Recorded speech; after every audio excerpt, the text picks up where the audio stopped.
Ito yung ginagawa ko sa anak ko kapag ayaw niyang kumain ng gulay. Ganito. Ayaw mag-on. Ganito. Hindi ko siya bine-blender ha. Nagsisingit lang ako ng gulay sa food niya. Abaw! Butter. Onion. Wow! Thank you, sweetie. Garlic. Spam. Ito optional. It's either spam or hot dog. Can you grab me a glass of water? Thank you, baby. Binili ko yung pinagkuluan natin ng carrot. Para yung sustansya niya andun pa rin. Diba? Kahit soup lang ang higupin niya, may sustansya pa rin siya. Can I have the cube, sweetheart? Thank you. Pinapatulong natin si Kitty sa kitchen para mas maging interested siya dun sa niluluto natin. So, mas malaki yung chance na titikim siya. Let's put the chicken na. Leftover chicken. Another tip is gumamit tayo ng mga pasta na meron na siyang vegetable na kasama. So, ito from Ruby Pantry. Meron na siyang carrots na kasama. Can you give me the carrot, please? Yeah. Thank you, baby. So, isa pa yon sa mga deal namin. Pag meron akong binibigay na gulay sa kanya, tas ayaw niya talaga, papapiliin ko siya ng treat. Tapos isang treat, isang gulay. And eventually naman, masasanay din siya. So, sa umpisa lang naman. Ano bang gusto mong treat ngayon? Pakita mo sa kanila. Which one? Ito yung napili mo? Yeah, and ito. Ito, isa lang. Isa lang. Dalawa. Oh, pag dalawa, it means carrot and cabbage din. Dalawa rin. Okay? Okay. Cereal and this one. Oh, cereal daw and ano, nerds. Maliit lang. Oh, isa. Lugi siya. Anyway, so papakuluin ko muna and then papakita ko sa inyo once tapos na. So, ngayon, lalagyan natin ng pepper. Hindi ko nalalagyan ng salt kasi naglagay na tayo ng cubes eh. So, ayaw naman natin na sobrang maging flavorful. Yan. And lastly, gusto mo ba ikaw maglagay ng ano? Ng milk? Wow! Are you excited? Is it lambot? Yeah, soon maglalambot na. Let's just wait for it to kulo. You know what's kulo? It will be bubbly, bubbly, bubbly, bubbly, bubbly, bubbly. Okay, let's wait for it. Cabbage! Muntik natin makalimutan yung cabbage. Pero pag malambot na, anak, hindi pa malambot eh. Lapit na. Okay, so last, dahil kumukulo na siya and malambot na, pwede na natin ilagay yung cabbage. Mom, sir, wait for me. I miss the salad. You missed the salad. No, it's still there pa. Uy. No. Oh, see? No. Gusto mo ikaw maglalagay. Okay, let's try it.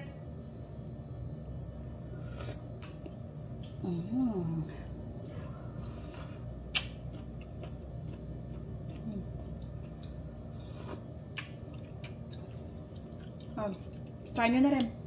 Abaw.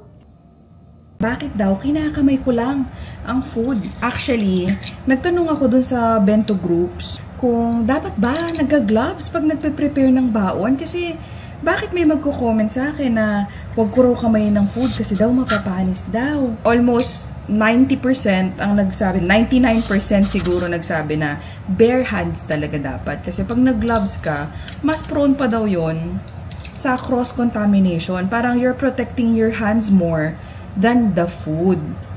Kaya, kung may magko-comment sa mga bento moms na bakit kinakamay niyo yung pagkain, don't mind it na lang. Kasi, mas tama talaga daw yun.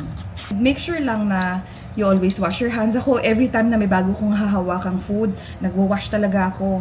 Instead of rice, magbe-bread muna tayo ngayon. And naisip ko na dog yung theme. Lagi kong ina-advocate ang peanut butter kasi ang bilis lang i-prepare ng peanut butter sandwich. Tapos, super healthy pa. Great source of protein and healthy fats.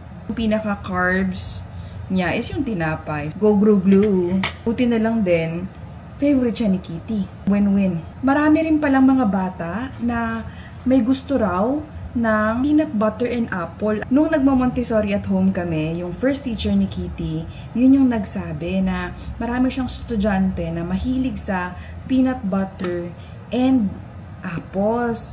So, pwede nyo i-try na combination yun for example, kung nabibigyan ninyo ng peanut butter yung anak ninyo, pero ayaw ng fruits, pwede nyo ipang dip dog Apples and oranges. Paano ko nga ba daw na-introduce ang fruits sa aking picky eater? Actually, nag-offer lang ako, as in chinaga ko lang talaga. Usually, sinasama ko siya sa mga pagkain na alam kong favorite or gusto niya. Tulad nito, gusto niya ng apple, so sinama ko yung orange, yung ayaw niya na fruit doon. I think yun lang din talaga yung solution doon is to keep offering. Sa umpisa siguro, pwede natin i-sneak in lang, ihalo sa mga food nila yung mga fruits or gulay na ayaw nilang kainin. Tas eventually, pag nasanay sila, iti-take din naman nila.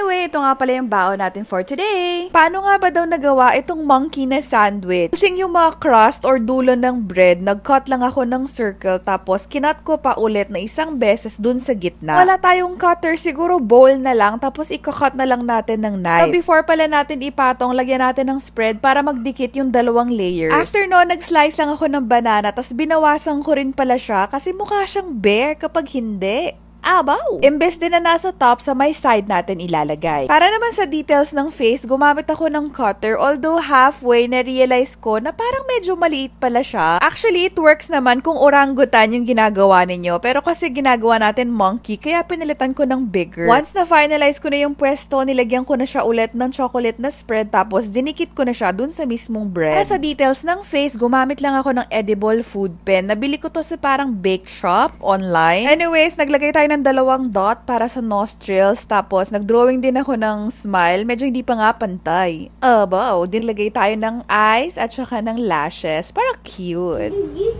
dip it with chocolate? Yeah. And lastly, naglagay na lang ako ng ribbon na saging. That's so silly. I know. It's so silly. And ito na yung kinalabasan. Follow for more food art and baon ideas. Bakit ko nga naman daw pinaulam yung spaghetti sa rice? O siya, sige, dahil mabilis naman tayong kausap, gagawa tayo ng bagong version nitong si Girly. Actually, kaya lang naman natin ginamit yung spaghetti para sa red curly hair niya. Kaso marami yatang na-trigger. Kasi nga naman, carbs on carbs. So sige, papalitan natin yung carbs ng protein. Egg yung ginamit natin this time. Nag-add lang din pala ako ng mga flour na sprinkles para very cutesy, very demure. Tapos cheese naman and nori para sa eyes. So dahil meron na tayong carbs, which is yung rice, protein naman yung egg and tocino, glow naman. Mag-a-add tayo ng mangoes and oranges. At dahil kinulang yung protein natin dun sa previous na video, sige, magdagdag pa tayo ng milk ngayon. Flour naman para sa mga fruit picks, o diba, bloom yarn. Abaw! And ito na yung kinalabasan. Shoutout nga pala kay Daddy Christian kasi siya yung nagluto nitong scrambled egg for Kitty. Ayun lamang, abaw! Have a wonderful day! Bakit kaya halos lahat ng mga bata favorite ang manok or itlog? Actually, dito nga sa bahay, almost everyday yata yun yung pagkain namin. Malapit na nga akong magkapakpak. Kaya dahil dyan, manok din ang theme ng baon natin for today's video. Gumamit lang ako ng molder na triangle tapos naglagay ako ng heart na fruit pick. Para naman sa beak, gumamit ako ng 2 pirasong corn. Nag-punch lang din pala ako ng nori para sa eyes. Ganon din yung ginawa ko sa cheek, pero instead of triangle, nirolyo natin into a ball, tapos sinaluan ko rin pala yan ng mashed na kalabasa. Before ko nga pala nilagay yung corn, inopen ko lang ng konti, kaso medyo nasira yata yung rice ball. Kaya pa ba today? Naglagay rin pala ako ng blush on dun sa chicken natin. Gumamit lang ako ng ketchup from takeout. So dahil meron na tayong carbs, which is yung rice, proteins naman, pero instead of chicken, fish naman yung ibibigay natin. Actually, yun din naman talaga yung purpose ng pagbebento namin, para maingganyo si Kitty mag-try ng mga bagong food. Ginagawa nating appealing para sa kanya. Anyway, so dahil nga meron na tayong go and grow, glow naman. So para sa fruits, itong grapes na favorite niya yung ibabaon natin. And lastly, para naman sa treats, naglagay tayo ng oat cookies at saka ng yogurt drink. Follow for more baon ideas! How long do chickens work? Around the clock. Okay. Kasya nga daw ba ang mga juice and utensils dito sa baonan na to? Kapag chalky, saktong-sakto lang siya.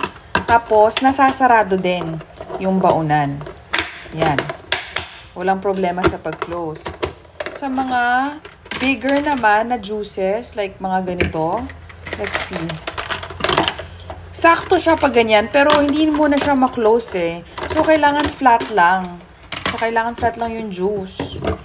Pag ganito naman, 200 ml, sa laki, nakakasya pa rin, pero ayun na, hindi na siya masara.